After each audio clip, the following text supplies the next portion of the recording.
Além do artigo 190, um outro exemplo de caminhada da ciência processual, como ramo clássico de direito privado, de direito público em direção ao direito privado, eu destaco o artigo 139 em seu inciso 6 do Código de Processo Civil. Esse artigo, ele confere ao magistrado poderes, na realidade superpoderes, porque trata-se de uma cláusula aberta que permite ao magistrado, logicamente com razoabilidade e respeitando o devido processo legal, adote todas as medidas, quaisquer medidas necessárias para a efetivação de suas decisões. Vê-se que o legislador, de certa forma, ele entende por uma mitigação do princípio da legalidade que norteia os passos de uma relação processual em prol da efetiva entrega do bem da vida postulado numa relação processual. Então, é mais um exemplo trazido pelo Código de uma tentativa de despir as relações processuais de amarras que são clássicas de direito público.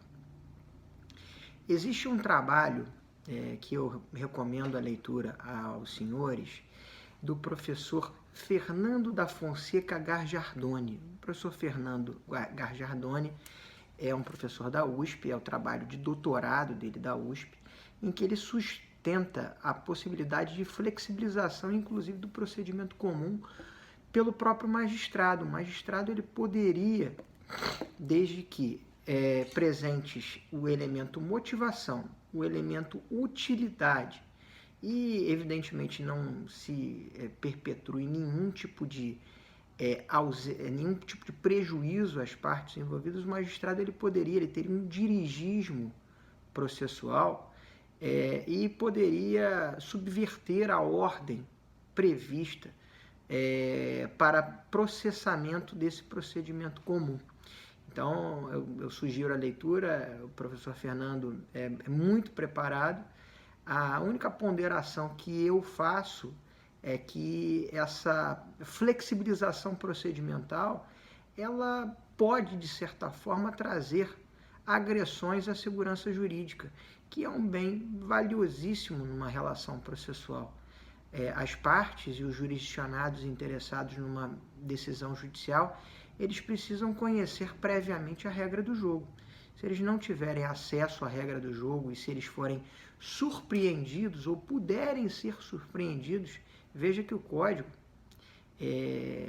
na sua parte inicial, na sua parte principiológica, ele impede a questão da prolação de decisões surpresa, decisões sem que o jurisdicionado tenha a possibilidade de opor qualquer tipo de manifestação que possa gerar ou influir no convencimento do magistrado. Então, feitas essas ressalvas, eu gostaria de fixar com vocês que, muito embora a ciência processual esteja dentro da árvore de esquematização de ramos do direito, como uma linha de direito público, existe atualmente uma tendência de aproximação do direito processual civil da linha de direito privado e que a doutrina chama de privatização do direito processual civil. É importante destacar aos senhores que nós estamos falando de procedimento comum. A ementa do nosso semestre é processo de conhecimento. E o processo de conhecimento ele pode seguir por um procedimento comum ou pode seguir por procedimentos específicos, procedimentos especiais, previstos pelo Código de Processo Civil e até por legislação extravagante. A Lei 9.099 de 95 traz um procedimento especial, que é o procedimento dos juizados especiais, numa legislação extravagante. É um exemplo de um procedimento que foge à regra do procedimento comum. O Código de 73 ele tinha dois tipos de procedimentos comuns. ele tinha um procedimento que era denominado de ordinário, que era um procedimento mais longo, mais garantístico, e ele tinha um outro procedimento que era tido como um procedimento sumário, que era atrelado a ações que, em tese, tinham um conteúdo econômico menor, ou eram ações tidas pelo legislador como de mais fácil solução pelo julgador. Então, no sistema de 73 você tinha o procedimento comum se manifestando através de dois ritos, do rito ordinário ou do rito sumário. O Código de 15, ele suprimiu o rito sumário. E aí, eu acho importante abordar um ponto com vocês, e eu gostaria de provocar aos senhores a leitura do artigo 1046, parágrafo 1º do Código de Processo Civil de 15. Por óbvio que as demandas postas após a entrada em vigor do Código de 15 não podem seguir pelo procedimento sumário porque ele deixou de existir. A grande questão de direito intertemporal aqui era resolver os casos propostos sob a égide do procedimento comum sumário e como eles se desenvolveriam após a entrada em vigor do Código de 15.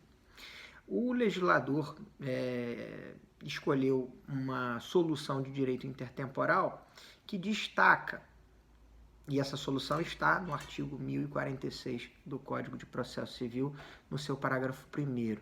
Essa solução, ela estabelece que o Código de 15 tem entrada imediata, o processo civil ele é regido pelo brocardo romano de tempus, rege actum, mas obviamente que a lei processual ela não pode violar direitos processuais adquiridos.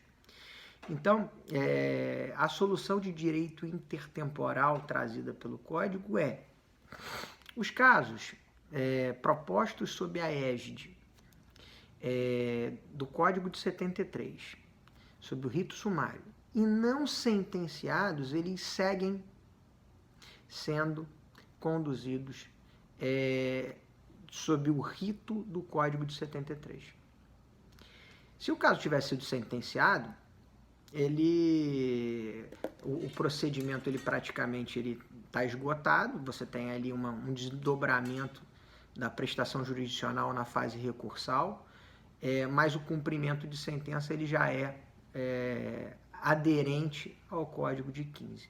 Então, se perguntaram aos senhores onde está o procedimento sumário no Código de 15, a resposta é o artigo 1046, que prestigia, que prevê a aplicação do procedimento sumário a um determinado bloco de casos não sentenciados, mas com propositura anterior à entrada em vigor do Código de 2015.